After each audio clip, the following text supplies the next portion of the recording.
Voici donc une deuxième vague, qui est très haute cette fois-ci.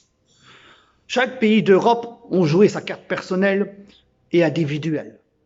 L'Europe aurait dû simplement se réunir ensemble pour enfin prendre des mesures, depuis le début, des mesures identiques dans la durée, dans le même temps pour chacun de ces pays.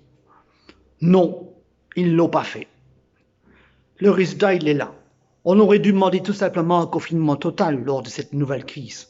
Non, on ne le fait pas non plus.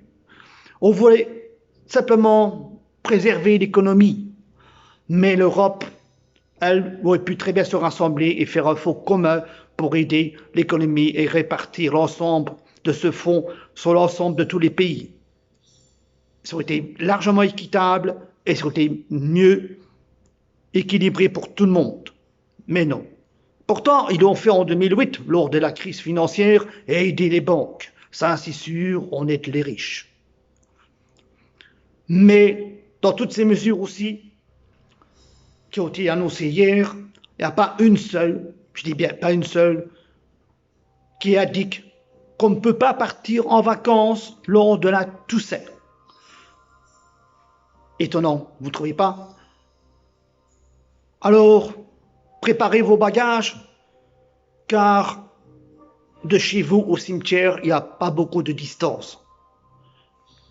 Mais c'est malheureux d'en arriver là.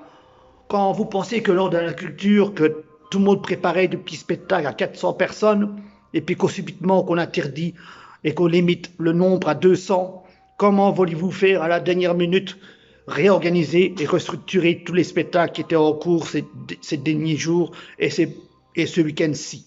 Personne. C'était intenable et impossible. Pour mes amis artistes et de la culture, c'est d'une tristesse sans nom. Je ne m'appelle pas Vincent, mais des taloches, vous risquez d'en recevoir beaucoup de notre part. Les politiques sont pour la richesse et non la richesse d'une vie pour tout un peuple. Ce constat est tout à fait écœurant.